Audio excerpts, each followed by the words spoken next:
What's going on, everybody? This is Tony from Bulls Nation Station with my first live video, and I have a special guest with me today. I want to give a brief introduction. This guy is the host and creator of Chicago Bulls Central. He is the host and creator of Chicago Bears Central. He'll be starting up NBA Central coming up soon. I don't know if it's a Blackhawks or Chicago Cubs coming, but he's the king of the Central. So, my guy Haize, I want to welcome you, man. How's it going? Appreciate it, man. It's good. It's good, bro. It's Bulls basketball is right around the corner. It's getting exciting, bro. Oh yeah, definitely exciting, man. And yeah, before I get into the Bulls things, I just want to listen to a little bit about you. What made you start doing this? Oh man, that's a long story. So I've been podcasting for like six years. I had it's called The Awakened Soul. It's about mental health, activism, all that type of stuff in the Black community. Is about Black culture, and I did that for 5 years. It's 5 years this past August, and I've been doing that for the longest. And I had been kicking around doing a Bulls podcast for probably 2 years. I've been talking to my dad about it, and finally one day my dad was just like, "Hey man, listen, you a punk because you ain't started that show yet." I was like, "All right, cool." And I started the next day. So I've been lifelong Bulls fan. Dad's from Chicago, south side of Chicago. He was born and raised there. Was not born there. But so I grew up a Chicago sports fan, and so I rep my team. Oh, okay, yeah, that's pretty dope. Pretty dope. So yeah, well, we had some news today. As far as the Chicago Bulls, I guess we can start by going into that. What's going on with Zach Lavine, man? Oh man, listen, that when I saw that tweet, bro, that literally it just made my heart drop because it's like, all right, don't get me wrong, I expected some pain management games from Zach Lavine for sure. I thought that they're gonna have games where they have him either not play or play limited minutes or whatever. But to get that for the first game of the season, bro, that's just to me, it's just a bad omen, bro. Like it's just a bad omen. Yeah, that's kind of like putting a dark cloud, over Yeah. the start of the season. I mean, possibly I was trying to look at it from the bright side. Maybe they just have it listed just in case for future references they want to sit him out. They'll have him, already questionable for rest. But yeah, that's tough, man. And then, you see Caruso, he's listed. He's probable, but the fact that he's listed on the injury report is like, come on, man. Yeah. Yeah. Yeah, it definitely sucks, man. But like you said, hopefully it's more posturing because they do have a back-to-back on the back end of this, right? So they have this game, and then it's Washington and can't remember who's second. Oh, in the Cavs back-to-back. So they may have listed it here. So when they decide to sit them on the first part of a back-to-back against the Wizards, they're probably that the NBA don't come at them or something like that. Okay, yeah, that's true. That's true. So yeah, we also got some other news today. They finally broke down who will be our starting power forward. Yeah. A couple weeks of speculation. Patrick Williams, he's our guy. So how do you feel about that? I mean, it's good. I think that hopefully Patrick Williams took this as a wake-up call. It took him as a reminder that nothing's given in this NBA.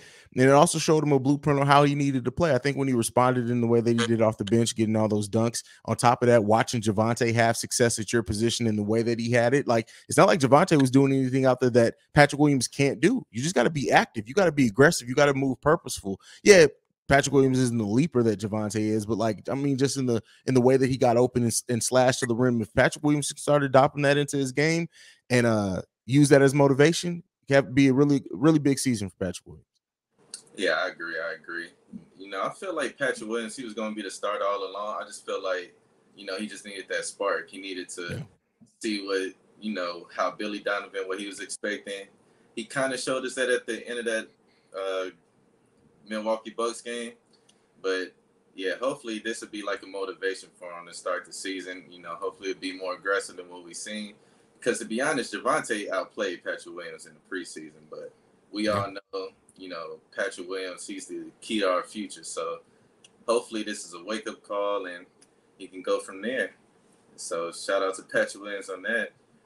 And so, we've seen the whole preseason. Our first game is tomorrow. Overall, how do you feel about the team after watching preseason? I feel really good about the team. Like I love seeing Vooch And what he did as far as being intentional and working down low more and letting the 3-point shot come to him. He shot the ball at almost 66% from 3-point range, but he took a lot less of them. And this game was mainly predicated by the work he did down low. And the team went to him early. So I like that. I like the ball movement that I seen in that bench. The Chicago Bulls bench, man, listen, it's legit. Yeah, it's looking pretty scary right now. Yeah. I think I like the fact that this bench is really trying to run. That's the thing I love about it, because we didn't have that much running opportunities last season, but with the Goran Dragic, a healthy Caruso, and then now you see Javonte Green coming off the bench, I can just see that whole backup unit just constantly running on offense, hounding on defense. So it's gonna be exciting to see. And then you got the big man Drummond, he's been playing well. So yeah, that's pretty cool. That's one thing that really stood out to me that I'm looking forward to seeing for this season. So Yeah, I think the Drummond piece of it all, like I think people really overlook what the addition of Andre Drummond really means to this team, and I can't wait to see it, man. Because I think even tomorrow night against the Heat, I think he's going to make his presence felt real early. So definitely, and it's crazy because it seems like he's heard all the talks about people saying he's not that rim protector that people are hoping for. Because I've seen like 3 occasions this preseason where he's blocked shots at the rim. I think he's blocked like Jeff Green. He's blocked a few people. So if he could give us that, along with, the things he give on offense, that'll be a really good piece that people slept on.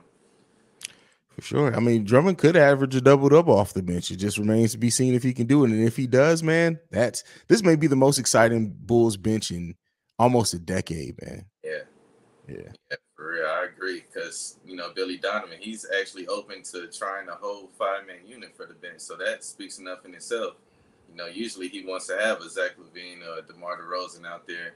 So the fact that he actually already trusts his bench just to run a full 5 out there and do what they do, that speaks a lot. So definitely looking forward to seeing that. We have Miami tomorrow. It's going to be a good matchup. What do you expect? Man. It's hard to predict, right? Because we don't know if Zach Lavine does end up playing. I expect a game that's going to come down the wire. One of those games that I think is going to get ugly and tough down the stretch. I don't know if it's going to be a high scoring game because Jimmy Butler, he's going to try to turn it on defensively. Ayo Dosunmu, what he's going to do with Kyle Lowry and how they're going to contain Tyler Hero as well, who killed us several times last season. I believe he is playing as well. So I mean, the Bulls' defense is going to have to be what wins them this game, I think. Like the offense, DeMar's going to do what he's going to do. Zach, if he plays, he's going to be the Zach that we're used to seeing when injured or when he's not injured. It just depends on that. But like, I do think it's going to come down to who makes the defensive stops, especially later in the game. That's going to tell what that victory is going to be for the Bulls. Yeah, I agree. I definitely agree. This is going to be one of the few times we've actually played the Heat with a full healthy team, or almost full healthy team. Last season we only played them really healthy only once. The other 2 was pretty much blowouts. We was out with COVID and injury, so I feel like this would be a great test to start off the season. I feel like this could also be a statement game for us because, they always say we're not good against the top teams. Well, we have our chance right here to go out there and prove it. And so, yeah, it's definitely going to be interesting. I feel like the Miami Heat's going to be a little different of a team without P.J. Tucker because now it's looking like they have Butler starting at the 4 and I think one of the Martin twins starting at the 3. And so, yeah, that's going to be a different outlook, but I feel like we'll be up for the challenge. It's definitely going to be tough. We're going to be in their home arena. They're going to be excited also, but I feel like you said, it comes down to the defense and who can close out the game. So definitely looking forward to that. It's going to be a great matchup. For sure. And so do you think Jimmy Butler's going to rock his dreads for the Oh, man, listen, bro, the dreads on Jimmy, man. That's one of the biggest questions of the offseason, bro. Like, no, please, Jimmy, come on, bro. Don't let the dreads go, fam. Like, let the dreads go, man. I know he's having fun with it, bro, but it's ridiculous, fam. I'm not even gonna lie to you. You think he's gonna have them? I don't know. I thought he was, but then I seen a recent picture where he actually took them off. But I'm like, I guess he started off doing it as a one-day thing, but once he's seen how people reacted, he carried it on throughout the whole summer. So I'm like, oh, yeah, he's gonna bring it through the season. But if he does bring it out, that'd be pretty hilarious. But yeah, so definitely looking forward to that game. Rivalries. You see all the teams in the East. We're going to be loaded. who do you think has the best possible chance of building a so-called rivalry with the Bulls this season? I mean, the Bucks already have one there, right? Because of Grayson Allen. That's the Bulls fans are never going to let that ride. But I look at it like this. I think the Cavs. I think the Cavs and the Bulls are going to be having battles in the Central Division for the next 3 to 5 years easily. It's especially with AK continue building this team and that front court. I've said it before. That front court of the Cavs can be the best front court in the NBA in the next 2 or 3 years. So I think the Cavs, considering we played them 4 times, considering the backcourt matchup, the front court matchup, I think that's a team that we can build a rivalry with, and I hope we do because we need rivalry. I like rivalries in the NBA. Yeah, that brings out the intensity not only for the players but for the fans. You know, we'll be trash talking, and because you remember that rivalry we had with the Heat years back, man. That was fun. That was definitely fun. So yeah, I expect the same thing. We're in the same division, so we're going to play them a lot, you know, every year. So yeah, definitely. And I also think Detroit. I think Detroit, if they get a little better in the next couple of years. This is true too. Yeah, I feel like Detroit is going to be one of those teams that's going to really bring it to us. So, yeah, that's who I'm looking forward to. Now I have a question that I asked another person, and they cannot give me an answer for this. So I'm going to ask you. Okay. Lonzo Ball is out. And, you know, we heard LeVar Ball talk about, you know, what happened with his knee. And we all expect him to make a return this season. Yeah. So when he returns, you know, I don't expect Billy Donovan to go with the 11-man rotation. So that means one of these players will be on the short end of the stick once he returns and he's fully, you know, acclimated. Who do you expect? I know we haven't seen nobody play or anything, but just from right now, who do you expect to be that player to take the short end of the stick once Lonzo Ball comes back? I think it's going to be, unfortunately, I think it's going to have to be Ayo Dosunmu. If you're not, because I don't think anybody, I think that starting lineup works so well together, but as Lonzo gets ready and if they move him back to the starting point guard, Ayo's going to have a very decreased role. Now, we already know he can be productive off the bench, but I think he's going to, whatever chemistry he's built with the starters at that point, he's going to have to sacrifice that and learn a different role playing now with this bench unit who may already be in the swing of things. So I think Ayo's going to have to sacrifice a lot for sure.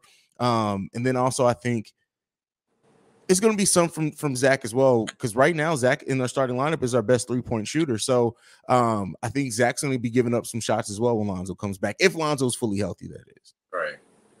Yeah, I agree. But, you know, if Ayo comes back to the bench, then that means somebody on the bench wouldn't be getting minutes either. So, yeah. That being said, I possibly think it could either be Kobe White or Goran Dragic. Maybe. Because, you know, all of them not going to have minutes. And so it comes down to who's playing better between those two, really, as far as, because, you know, Ayo's going to get minutes regardless.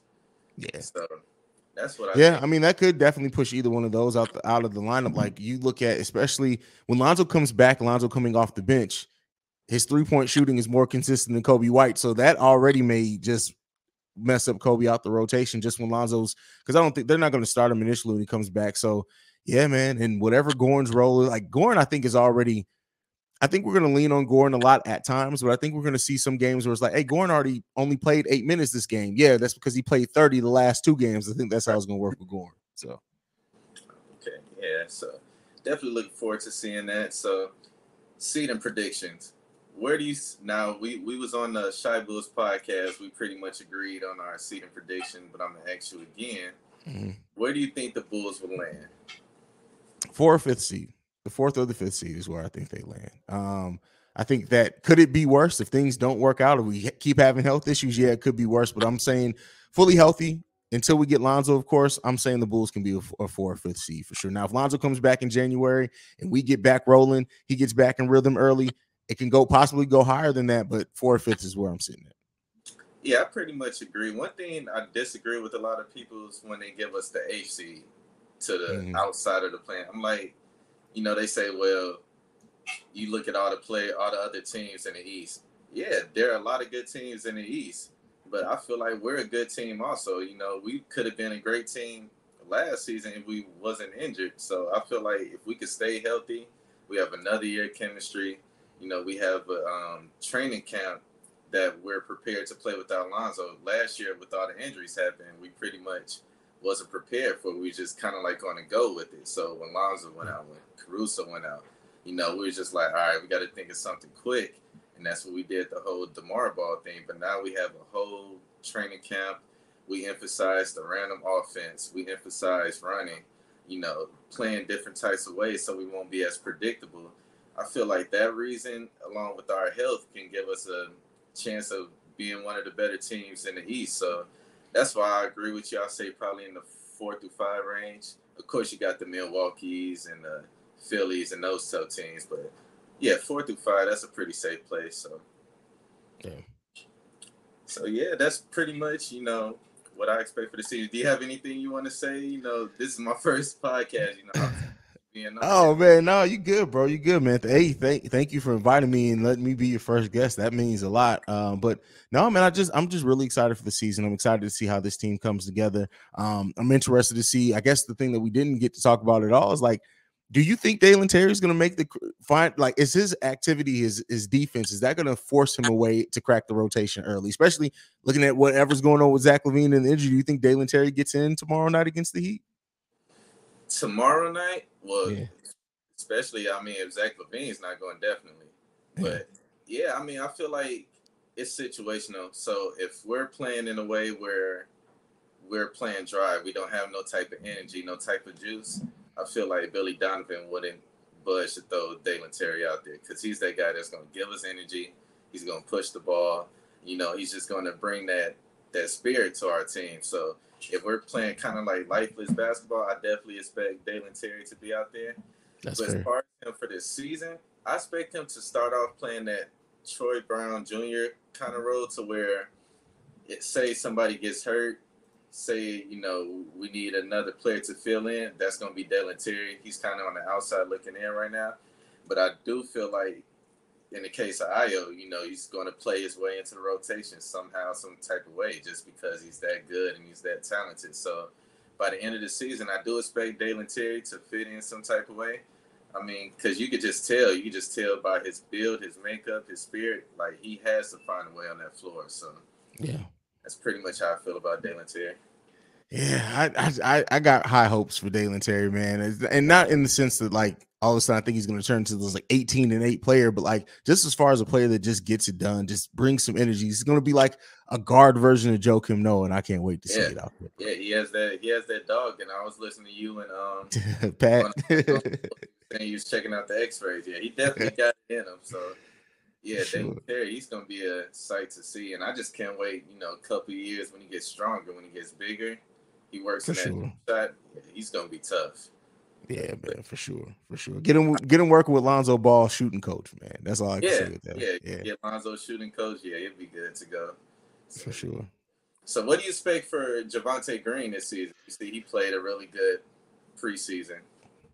I think Javonte is going to be poised to have a big season. I think he's motivated. It's a contract year for him too, just like it is for Vooch and Kobe. But outside of that, like, you got to look at Javonte being a player that worked himself up. Like, this is his probably only time, not just his last time. This is his only time to get paid, and how he plays in this season and how he shows up. He has a clear defined role.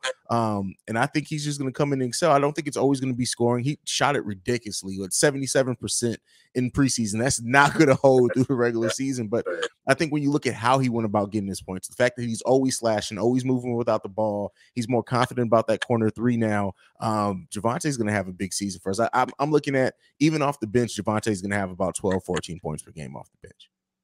Yeah, if he does that, he's definitely going to get paid. Bulls going to have no option but to try to re-sign him. That's if another team doesn't give him a bigger contract. So, yeah, I'm definitely looking forward to seeing Javonte Green. I feel like he's going to fit in well. He's going to have some highlight dunks this season. And, yeah, he's going to have some really good plays. Now, our man Vooch, he's heard all the talk. He's been working this summer. He didn't go overseas to play for his national team. He said, I'm going to stay here. I'm going to get better. You can tell he's looking a little leaner. What do you expect from Vooch this season?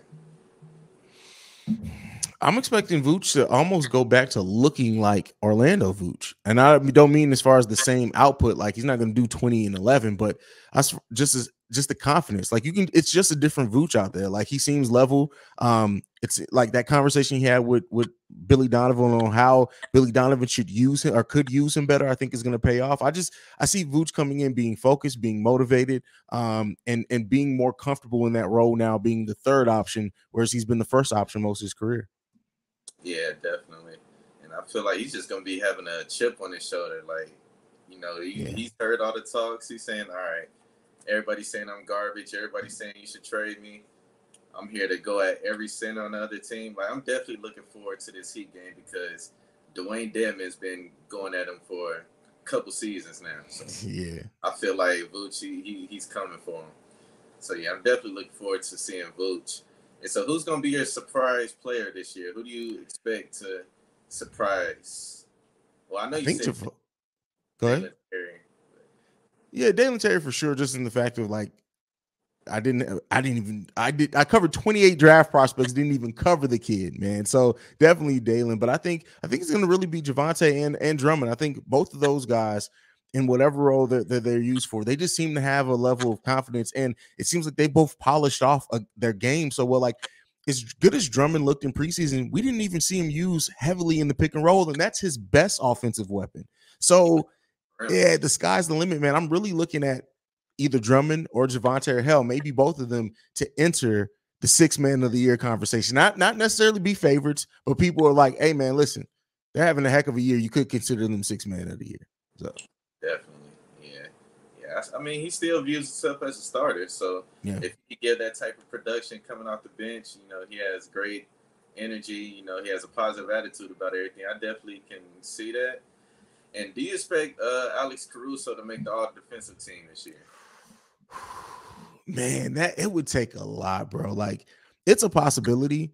He would have to stay healthy. The Bulls would have to have a great record because Caruso does a lot of the things. You have to watch basketball to appreciate everything Alex Caruso does. Like, people who just look at the stat sheet, I don't think they really get just how much Alex Caruso means to a good team and what he does. But man, there's a chance. I'm not giving it a high chance because I think people are going to overlook him for other more flashy names. But Alex Caruso's, I think his play is going to be deserving of being named to an all defensive team for sure. Yeah, definitely. I think it comes down to a few things. It comes down to how the Bulls play in big games. If they win in big games, if he could show that defensive ability in those type of games, yeah, I feel like he has a better chance. So, yeah, I'm definitely going to look forward to seeing that. But, yeah, do you have anything you want to say as far as things you're working on, things you got coming up outside of NBA Central? Or no, I mean, NBA Central launched. Yeah, that's pretty much it. I'm not adding any more shows, not to me. Now, Chicago Sports Central, I am looking for, if you guys know anybody who's interested in doing a Blackhawks or Cubs podcast, hit me up. I can help that get started, but I'm not doing no more. There is no more shows coming for me, bro. None. You did a hip hop podcast too, right? Like yeah, I do the Breaks Radio, which is the hip hop podcast. Yeah, I got shows, bro. Like, I'm done. I do have something I'm working on, so it's not necessarily a new show. It's a show I used to do. Me and my best friend, actually, who's a Knicks fan, but it's going to be kind of a Jalen and Jacoby type thing where it's not necessarily just sports. We kind of talk about any and everything, but that's more like us just recording our phone conversation. So that's coming back soon. But other than that, I'm done. I'm done. I can't add no more shows, man. Yeah, man. That's what's up, man. So yeah, I want to appreciate you being on my show. If you guys check this out, definitely. If you have, I'm pretty sure all you guys have already, but subscribe to Haize on Chicago Bulls Central. He gives you guys updates every single day on the Bulls. Definitely dope perspectives that he gives. And I'm going to holler at you guys later. And I'm out. Peace, y'all.